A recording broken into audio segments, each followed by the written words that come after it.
Bonsoir et ravi de vous accueillir sur France 3 Nouvelle-Aquitaine pour une soirée tout à fait exceptionnelle. Tous à l'opéra et la programmation est des plus alléchantes.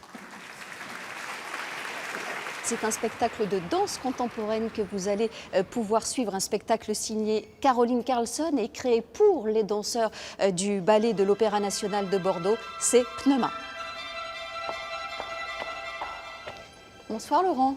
Bonsoir Marius. Merci de nous accueillir ici au théâtre dans ce monumental escalier, le grand escalier, avec ici deux statues. Que symbolisent-elles ces statues? Alors ce sont des cariatides. Ici à gauche, Thalie, qui est la muse de la comédie. On voit le masque qu'elle a dans la main, qui est le symbole de la comédie. Et puis sur le côté, Melpomène, qui est la muse de la tragédie. On reconnaît les attributs de la tragédie, que sont le poignard et la couronne de laurier. Et ces deux statues ont été sculptées par un artiste formidable qui était un ami de Victor Louis, qui s'appelait Berruet. Victor Louis étant l'architecte qui a bâti le Grand Théâtre de Bordeaux. Et dans ce grand théâtre, justement, il y a d'autres lieux merveilleux, et notamment le grand foyer, le Salon Gérard Boireau, dans lequel nous allons nous rendre maintenant. Avec grand plaisir.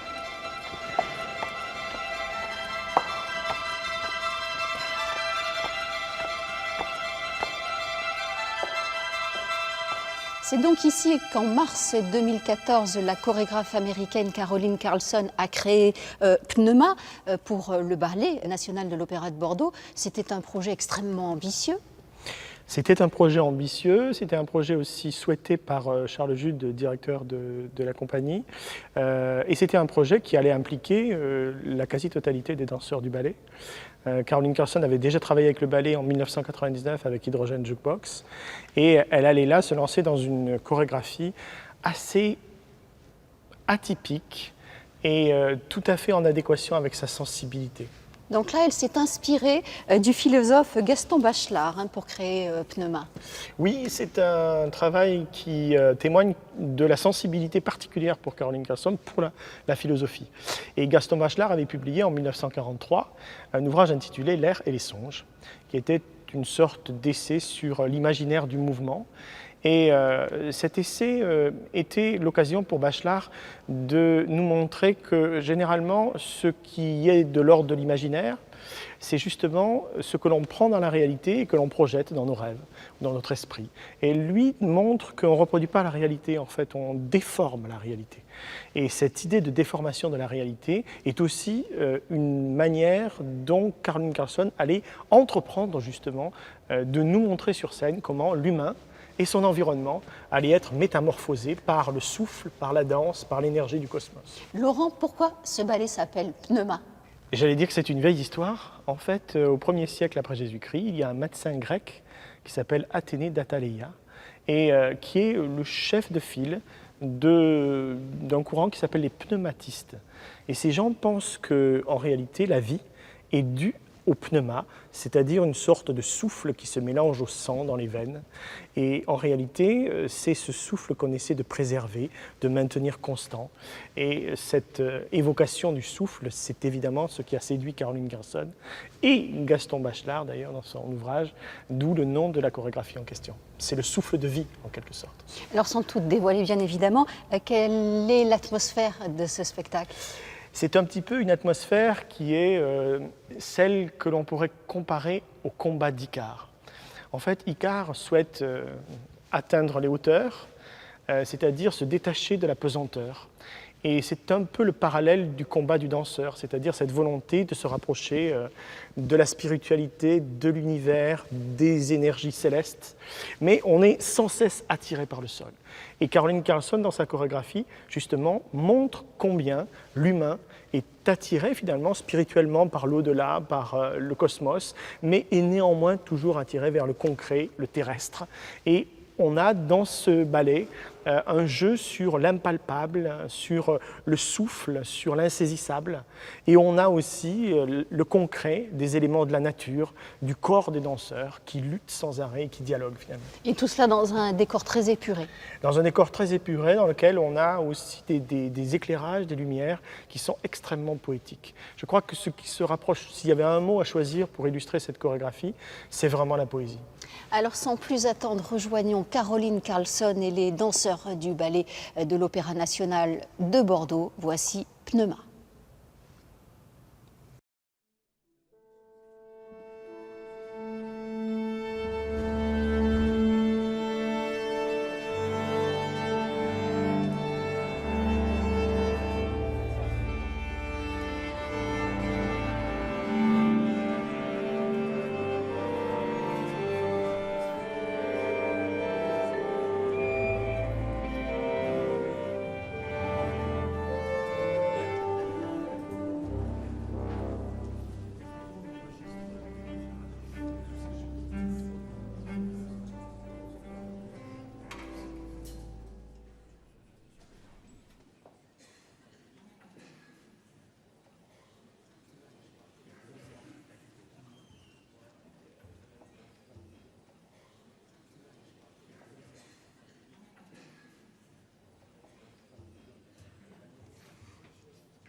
11th sign of the astrological.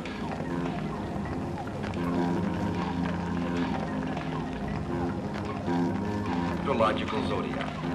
January.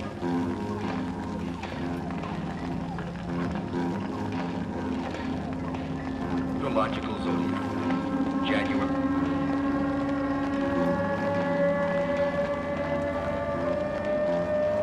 Astrological zodiac.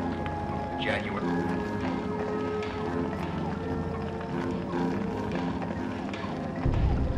It's the 11th sign of the astrological.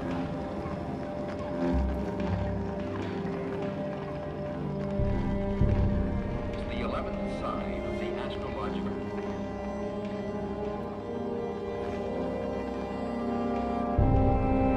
It's the 11th sign of the astrological.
the 11th sign of the astrological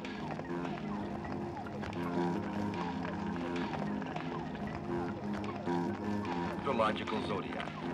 January.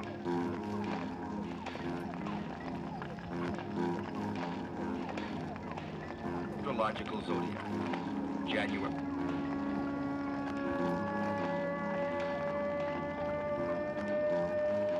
Astrological zodiac. January.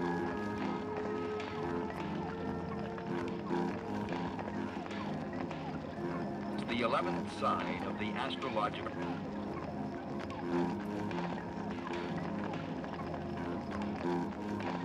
It's the 11th sign of the astrological.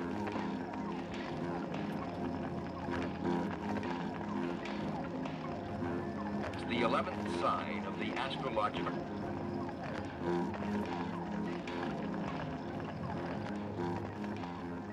It's the 11th sign of the astrological.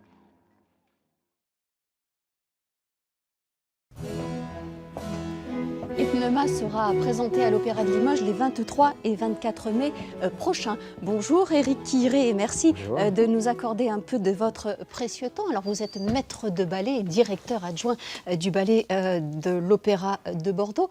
Comment s'est passée cette collaboration avec Caroline Carlson ? Sous la direction de Charles Jude, elle est venue travailler un nouveau programme qui s'appelait Hydrogène Jukebox. C'était en 1999. Et là, Charles lui a redemandé de faire une création pour la compagnie qui s'appelle Pneuma, que vous venez de voir, et qui a été créée essentiellement pour nous. Alors c'est l'univers de Bachelard, l'air et les songes, et nous avons travaillé pendant environ 4 semaines. Alors comment se sont passées ces séances de travail ? Est-ce que vous aviez une grande liberté ? Caroline, elle travaille surtout avec des atmosphères, des ondes. Elle est toujours dans un univers où elle a besoin d'avoir la confiance des danseurs. Donc son premier travail, c'est essentiellement le rapport qu'elle a avec les danseurs. Elle les investit du début à la fin.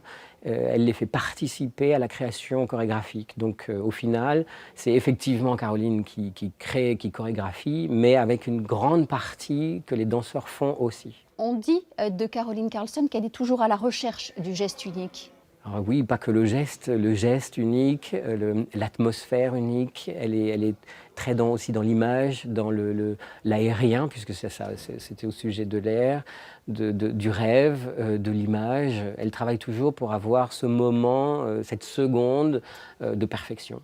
Éric Quiré, que retiendrez-vous de cette expérience avec Caroline Carlson ?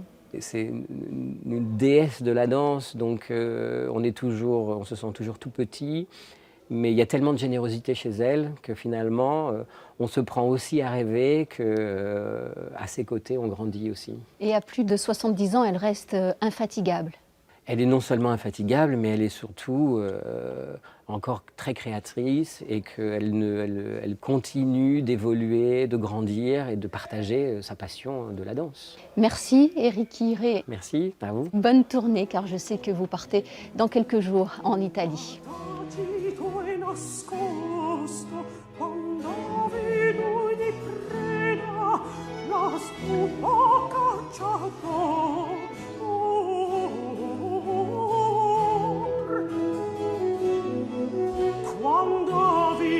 Jusqu'à demain soir, grâce à l'opération Tous à l'Opéra, vous allez pouvoir découvrir l'envers du décor de l'Opéra de Bordeaux. Mais pour tous ceux qui, hélas, ne peuvent s'y rendre, voici tout de suite un magazine sur les coulisses de l'Opéra.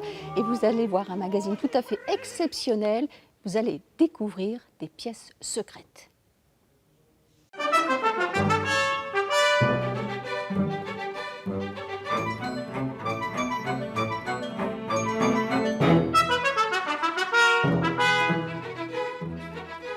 Aujourd'hui, nous vous invitons donc à visiter, à découvrir les coulisses du Grand Théâtre de Bordeaux, monument emblématique de la ville, créé et édifié en 1780 par Victor Louis.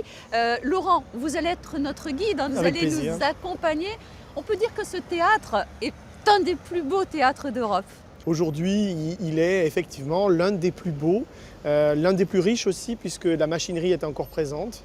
puisque la salle est aux couleurs du XVIIIe siècle. C'est un des très beaux témoignages de cette esthétique théâtrale de ce siècle des Lumières.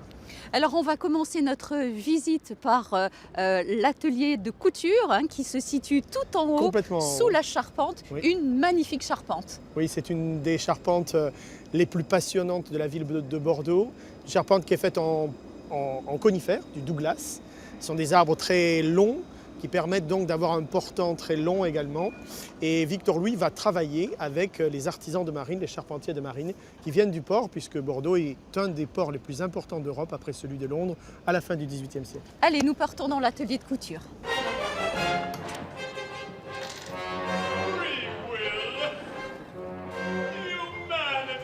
Donc là, c'est un lieu qui est absolument sublime, magique. Oui, et cet espace est aussi passionnant parce que, comme vous pouvez le voir, on est sous cette charpente magnifique.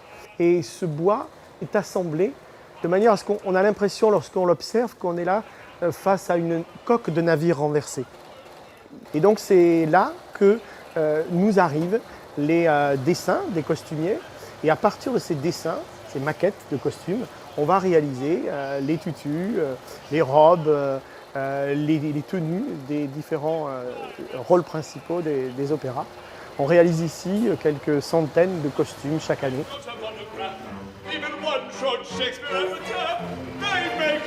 Est-ce que créer un costume, c'est avant tout raconter une histoire?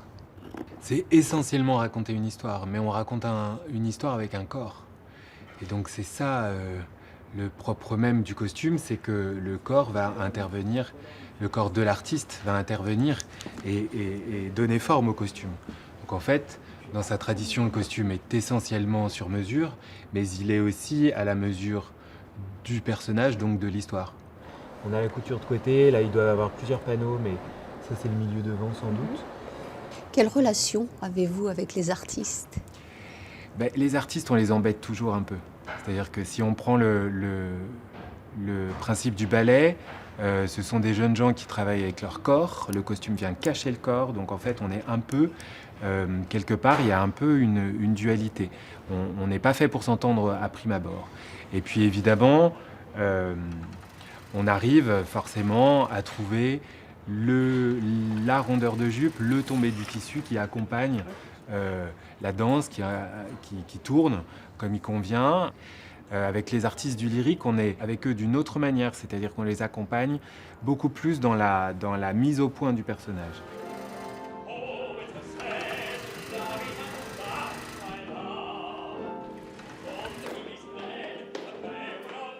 Ce soir, on joue la générale de Candide à l'opéra et la pression monte. Dans l'atelier des costumiers habilleurs, les petites mains s'affairent, on coud, on reprise, on fronce, on brode. C'est l'heure des dernières petites retouches et la concentration est maximale. On est à exactement 3 heures de la générale. Donc là, actuellement, ils sont en train de restaurer une pièce pour ce soir qui est très abîmée. Nous avons des problèmes avec la dentelle qui est ancienne. Donc ils sont en train de tout recoudre sur le tulle. Vous avez des pièces extrêmement délicates? Sur cette production, oui, c'est des matières assez vieilles, disons, patinées. Donc oui, c'est assez délicat. Stéphane et Viviane, on va faire la mise en loge parce qu'il est 17h. Okay. Allez, on est parti. Attention, mesdames et messieurs, début de la répétition générale dans 15 minutes, début dans 15 minutes, merci. Attention, this is your 15-minute call for the beginning. Thank you.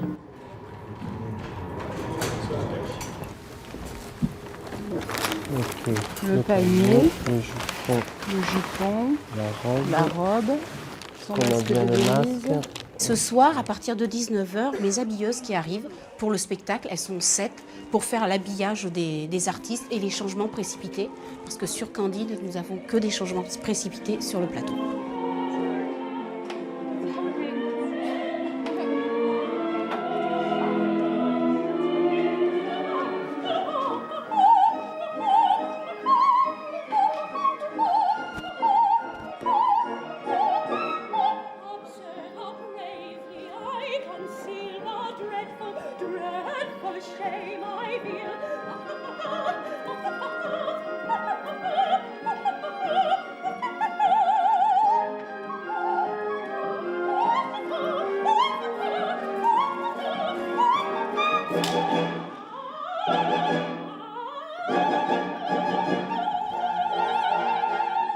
Ici, on est dans un écrin. C'est un lieu extrêmement inspirant parce qu'on est près du public, où que l'on soit, sur la scène, dans la fosse. On est à quelques mètres des spectateurs les plus éloignés. Vous aimez vous balader en coulisses? Tout le temps. Presque tous les jours.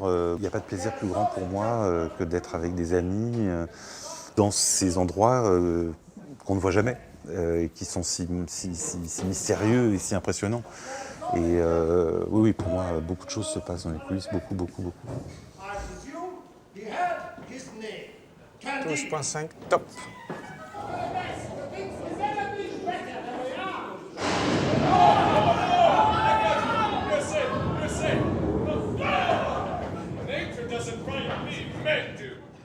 Où sommes-nous là? Eh bien, nous sommes dans les entrailles du théâtre. Nous sommes dans les dessous, au niveau -1, -2. En fait, tous les théâtres 18e fonctionnent avec cette espèce de galerie quasi fourmilière, dans lequel aujourd'hui se passe quelques petites choses, du stockage, quelques manipulations, mais au XVIIIe siècle, c'était des villes avec des machinistes dans tous les sens qui tiraient des poulies et qui étaient quelquefois même d'ailleurs des marins reconvertis et avec l'aide d'un sifflet se donnaient un top pour que tous les changements de décor se fassent de manière synchronisée, des toiles peintes, des châssis latéraux, des effets de trappe. Aujourd'hui, on s'en sert beaucoup moins, mais on peut encore, avec quelques metteurs en scène téméraires et quelques directeurs de théâtre qui ne le sont pas moins, essayer de reconstituer cette atmosphère absolument incroyable.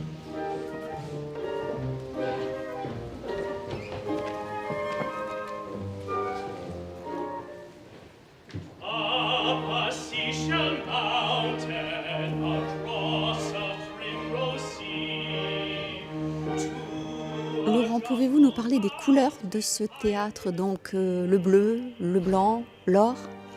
Oui, en fait, ce sont les couleurs de la royauté, puisque le théâtre est inauguré en 1780, donc avant la Révolution française, on était encore sous l'Ancien Régime, et il est de coutume, à cette époque, de rendre hommage par un certain nombre d'éléments au roi, d'où les couleurs de ce théâtre, qui sont d'ailleurs à la mode à cette époque. Ici à Bordeaux, ces couleurs d'origine ont été restaurées. On a souhaité rendre à ce théâtre son esthétique de la fin du XVIIIe siècle. Donc il a fallu retrouver donc, ce Il a fallu bleu. retrouver ce bleu, puisqu'on savait que le théâtre possédait ces trois couleurs, mais on ne savait pas quel était le type de bleu imaginé par Victor Louis. Et donc on a effectué des forages à l'intérieur des murs du bâtiment et on a retrouvé la couche la plus ancienne de peinture qui a permis de recréer ce bleu qui est un petit peu entre le turquoise, bleu-gris, qui est tout à fait spécifique et qui participe de la splendeur de ce bâtiment.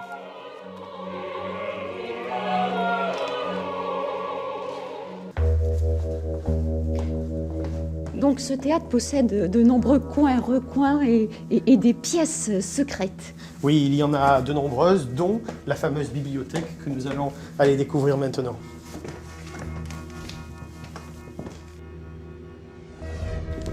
Waouh! Alors cette bibliothèque, c'est la bibliothèque de l'Union Club.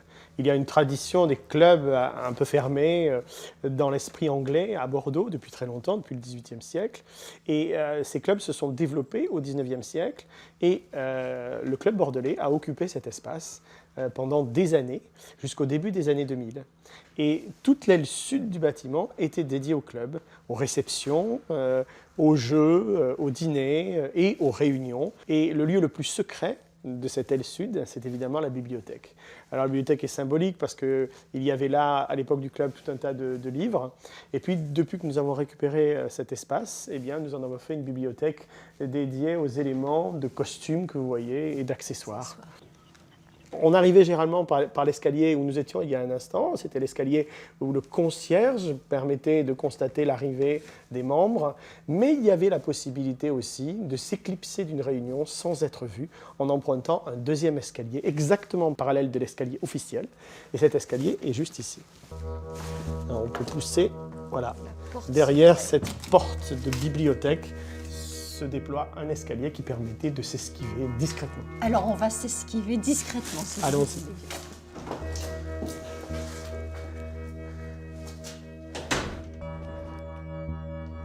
Autre lieu exceptionnel ici au théâtre de Bordeaux avec une vue absolument époustouflante sur toute la ville, c'est la terrasse des Muses, des 12 Muses. Oui, nous sommes ici à la proue du Grand Théâtre, donc vraiment en façade, au-dessus de la colonnade. Et c'est un lieu assez exceptionnel ici parce qu'effectivement, on voit là le symbole de cette inspiration néoclassique de Victor Louis à la fin du XVIIIe siècle. La mode est à l'antique. Et donc, lui va créer une atmosphère qui s'inspire directement des temples grecs antiques. D'où les 9 muses de l'Antiquité, accompagnées par 3 déesses, Junon, Vénus et Minerve, qui illustrent cette très belle façade. Ici, c'est un espace très particulier puisque lorsque Victor Louis dessine cette terrasse, ses détracteurs diront « ça ne tiendra jamais ». Et lui raconte la petite histoire, eh bien, puisque les Bordelais veulent un clou dans leur théâtre, c'est-à-dire un élément métallique capable de stabiliser l'édifice, je vais leur en mettre un. Et en fait, la plupart des éléments du Grand Théâtre sont construits sans assistance métallique, sauf ici, où il y a effectivement à 1 mètre à peu près dans l'épaisseur de cette voûte plate, une sorte de ressort circulaire d'1 mètre de diamètre qui aide, pensent certains, à ce que la poussée se reporte vers la façade, permettant la stabilité de la voûte.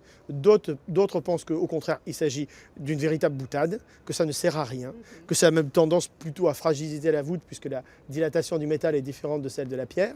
Bref, Louis construit cette terrasse et vous voyez aujourd'hui ça tient encore. Hein. Et le génie de Louis, justement, d'organiser la taille de la pierre à chaque embout de la façade, de manière à ce que les forces se répartissent naturellement vers la façade et permettent la stabilité de l'édifice. Intarissable sur cette terrasse qui, hélas, est inaccessible au grand public. Oui, pour des raisons de sécurité, d'évacuation.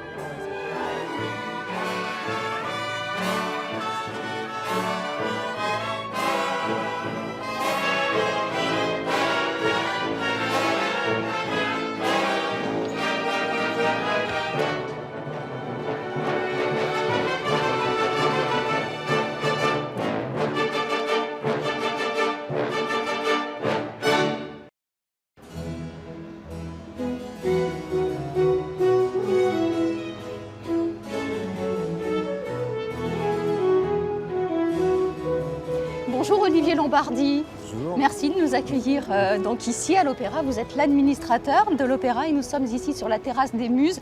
Alors depuis ce matin et jusqu'à demain soir, c'est l'opération Tous à l'Opéra. Vous accueillez beaucoup de monde. C'est une opération qui séduit vraiment le grand public. Et oui, parce que l'opéra fait rêver. D'ailleurs, on est des marchands de rêves, on est des fabricants de rêves. L'opéra, c'est le summum de l'art scénique, puisqu'il réunit sur sa scène des chanteurs, des danseurs, l'art lyrique, les musiciens, les techniciens, l'art de la mise en scène, l'art du théâtre. Et donc, il est le roi des spectacles, ou le spectacle roi. C'est aussi pour ça qu'il fait un peu peur, qu'il demande des codes, des références, que évidemment tout le public n'a pas et qu'il est un peu impressionnant par ce poids de l'histoire et ce poids magnifique aussi de ce que constitue le spectacle d'opéra. C'est un lieu qui reste véritablement intimidant. C'est un lieu de parade sociale de tout temps, c'est un art et des théâtres ont été inventés pour que la haute société aille se divertir. Et donc à Bordeaux, il est évidemment un des plus beaux théâtres du XVIIIe siècle, d'autant plus impressionnant, mais c'est vrai aussi des autres grands opéras, du Palais Garnier. Son architecture est impressionnante, son art, son histoire est impressionnante, d'où l'opération Tous à l'Opéra pour montrer que c'est possible de rentrer dans un opéra, que c'est facile et que c'est accessible. Oui, parce que près d'un quart des personnes qui sont venues depuis ce matin n'avaient jamais franchi les portes de l'opéra. Eh bien oui, c'est bien la preuve d'ailleurs que l'opéra attire toujours, que l'opéra intrigue, que l'opéra, on a envie de voir à double titre. Qu'est-ce que c'est pour les gens qui ne connaissent pas et pour ceux qui connaissent, comment ça marche, qu'est-ce qu'il y a derrière les coulisses, comment on fabrique cette fabrique de rêve qu'est l'opéra. On est sur un spectacle qui nécessite 150 personnes tous les soirs pour vous donner la représentation. 70 musiciens, 30, 40 personnes sur le plateau, 40, 50 techniciens tous les soirs pour vous offrir cette féerie. Ça, c'est intéressant de voir comment ça fonctionne. C'est aussi une façon de... C'est bien la preuve que le public est attiré et a envie de savoir comment se fabrique cette fabrique de rêve. Alors, cette opération va durer jusqu'à demain soir. Quels seront les quelques temps forts de la journée du dimanche ? Alors les temps forts, c'est on peut justement faire un parcours initiatique des coulisses jusqu'au toit de l'opéra, puisqu'on a une salle d'atelier de costumes qui est juste sous le toit. C'est le plateau, c'est la fosse d'orchestre, c'est tout ce parcours de fabrication et d'énergie et de personnel pour répéter. C'est l'ouverture des répétitions, c'est montrer, également, on montre également en film un Carmen qu'on a fait avec Laurent Lafargue, un metteur en scène connu et bordelais. Les temps forts, c'est surtout pouvoir voir tout ce qu'il y a autour de la représentation, avant, à côté, dessous, puisqu'il y a les dessous de scène ou après. En 3 mots, comment convaincre le plus grand nombre de franchir les portes de votre opéra ? En 3 mots, rêve, féerie, je l'ai dit, mais rêve avant tout, et culture, parce que l'opéra fait partie de notre patrimoine culturel européen. L'opéra est un art européen par excellence, donc bienvenue à tous pour connaître toutes les grandes références de la musique et de ce qui a fait notre histoire. Merci à vous. Alors l'été, dans notre région, des opéras sont proposés en plein air et c'est le cas notamment à Sensé, un petit village de la Vienne qui accueille dans le cadre majestueux de son théâtre antique la fine fleur mondiale de l'opéra. Et cette année, c'est Mozart qui s'invite sur la scène des soirées lyriques de Sensé avec 3 représentations de la flûte enchantée. La flûte enchantée, Laurent, qui a bien sûr été donnée ici à l'Opéra de Bordeaux, et en voici un témoignage. Oui, c'est un opéra de Mozart qui se marie très bien dans ce lieu, puisqu'il est contemporain finalement de la vie du compositeur.